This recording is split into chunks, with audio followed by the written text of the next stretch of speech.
మాయమ్మ కదలి వస్తున్నది, మాయమ్మ కదలి వస్తున్నది. ఏడేడు సంద్రాల్లో మాయమ్మ తానమాడడానికి, మాయమ్మ తానమాడడానికి.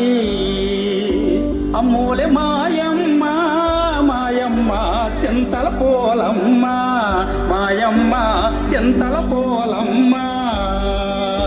చల్లంగమము చూడే మాయమ్మ చింతల పోలమ్మ, మాయమ్మ చింతల పోలమ్మ, మాయమ్మ చింతల పోలమ్మ. ఆ విధంగా అమ్మవారు స్నానానికి వస్తుండగా ఒకరోజు అర్ధరాత్రి కోళ్లగూడులో ఎలక దొరపడటంతో బెదిరి కోళ్లు కూయడం వల్ల కోడికోత సమయం అయిందని భావించినటువంటి జాలారి తన వలను భుజంపై వేసుకొని సముద్రం ఒడ్డుకు వచ్చాడు. ఎదురుగా వస్తున్నటువంటి అమ్మవారిని చూసిన జాలారి, ఎవరి అందగత్తే, ఇంత అందం జీవితంలో ఎప్పుడూ చూడలేదు, ఈ పిల్లను పొందకపోతే జీవితమే వ్యర్థమని భావించి జాలారి అమ్మవారికి ఎదురుగా వెళ్ళి, ఎవరు ఏవాడే ఒలి మామ ఏది నీ ఊరు, ఒలి మామ ఏది నీ పేరు.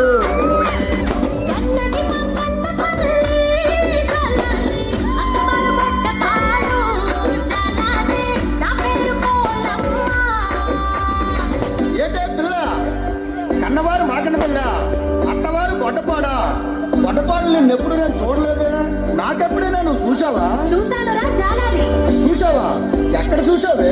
ఒరే జాలారి, మొన్న అమ్మవారి గుడికి వచ్చావు కదరా, వచ్చి అమ్మవారి ముక్కుకున్న నత్తులు చూస్తున్నావు కదా, అప్పుడు చూశాను. అమ్మో, ఇది సామాన్య రోజు కాదు. సరే, నీ అన్నదమ్ములు కానీ అక్క చెల్లెళ్ళు కానీ ఎవరైనా ఉన్నారా? ఉంటే ఏ ఊర్లో ఉన్నారు? ఉన్నారా జాలారి, మేము 7 అక్క చెల్లెళ్ళం.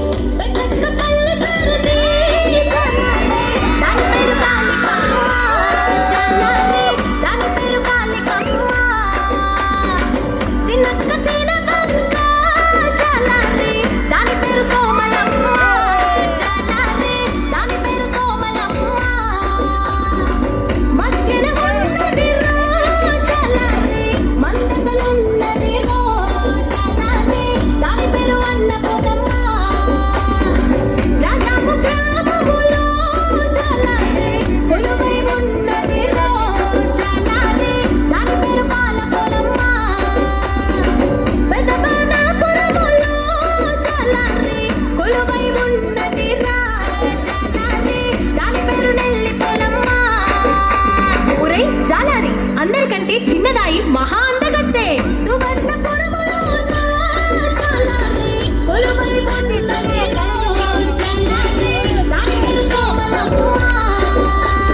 ఏంటే పిల్ల, అందరూ అమ్మవారి పేరు చెప్పేస్తున్నావు, నువ్వు పెద్ద అమ్మవారిలాగా.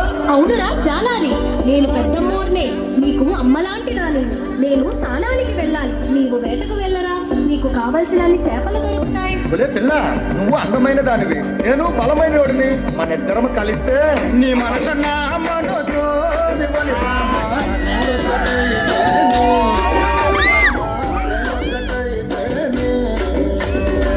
నీ తనువు నా తనువు రెండు కలిస్తే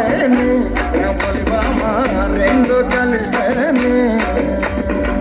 లోకానికి అంతటో కనువిందు కాదేటి, కనువిందు కాదేటి.